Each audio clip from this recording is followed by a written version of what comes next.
Okay,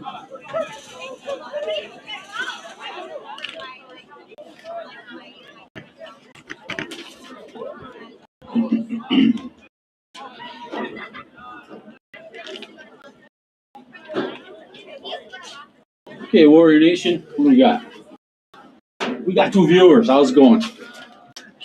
Hey, this is Frank DeAngelo. We're on our YouTube channel tonight.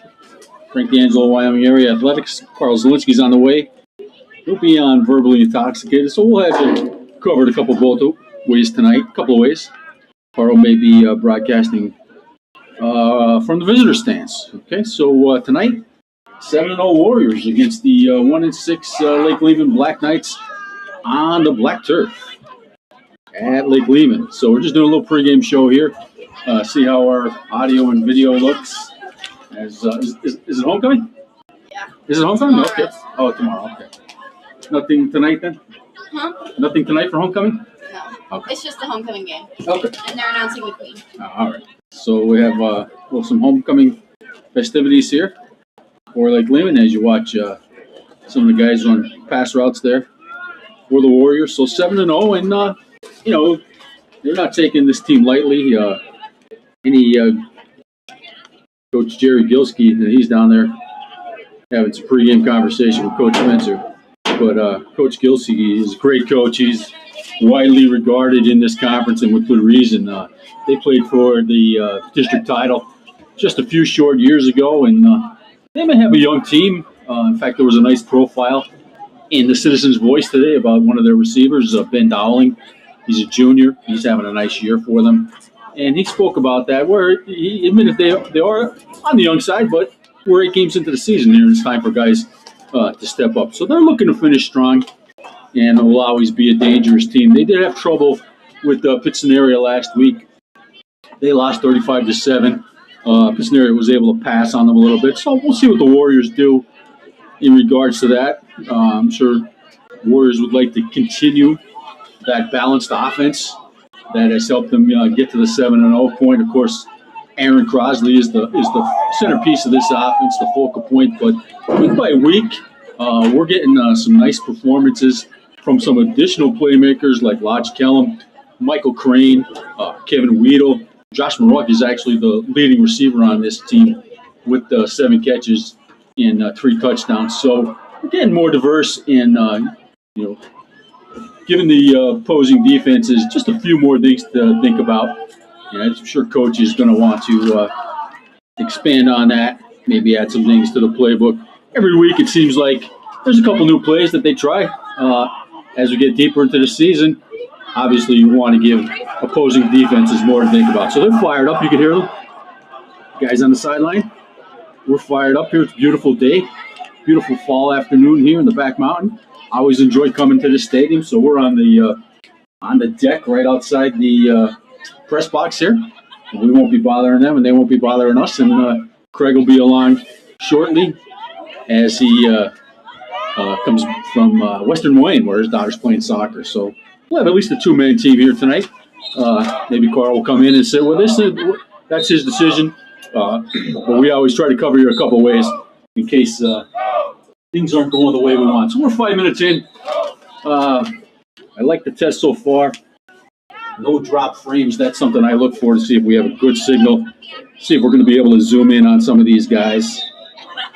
There's Ben Gravine, John Turner, Damian Lefkowski, Gage Spies, Braden Crossley. He's having a nice season as a senior for the Warriors and the coaching staff. They have their pregame. It's about an hour till game time. So these guys have an exact pregame schedule of things they need to accomplish, and we get going here about 7 o'clock. So just some things to look at. Like I said, there's only 3 weeks left in this regular season. This is the last away game for our Warriors, and then we have 2 at home, one against Southern Columbia next week, and wrap it up with Pittston area. So wrapping it up with 2 great games, but we got to get through this week to get to those 2 weeks. And I'm sure that's been a point of emphasis with Coach Spencer, with his guys. Cannot take this team lightly. Have to get off to a fast start. Have to hang on to the ball. Don't make mistakes. And not let this team stay in the game any longer than we need them to, because the longer you can stay in a game as an underdog, then obviously more confidence builds, and things could happen that you don't want to happen, especially on Friday the 13th. So we're looking forward to this matchup. I think we're going to see a real good effort from the Lake Lehman Black Knights, and of course we've had nothing but great efforts from our Warriors this season so far. Expecting the same. So just as I said, just a minute looking ahead right now in terms of the playoff rankings at the 4A level.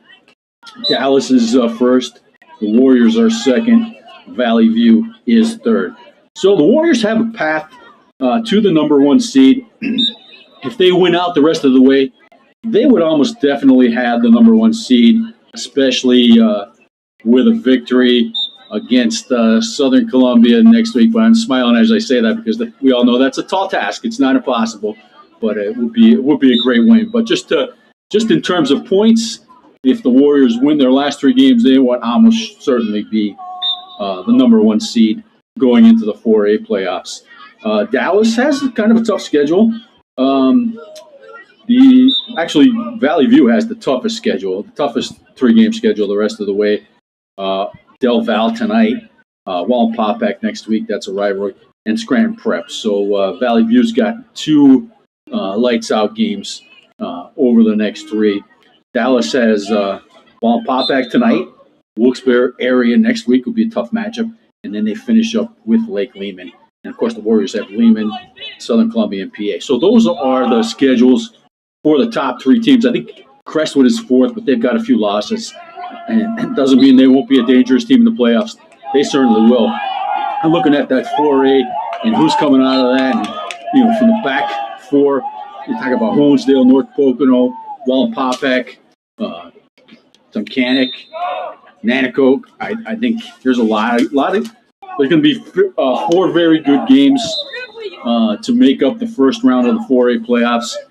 2 great games to determine the championship, and then I think it's going to be just a fantastic district championship game here at the 4A level for whoever the 2 survivors wind up being this season. So, but that's ahead of us a bit.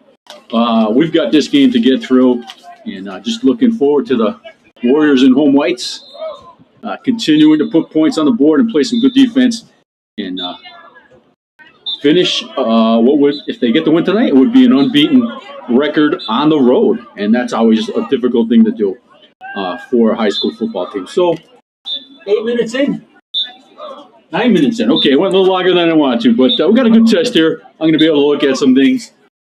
So far, stats look good. We'll see everybody here about 6:45 for the actual game.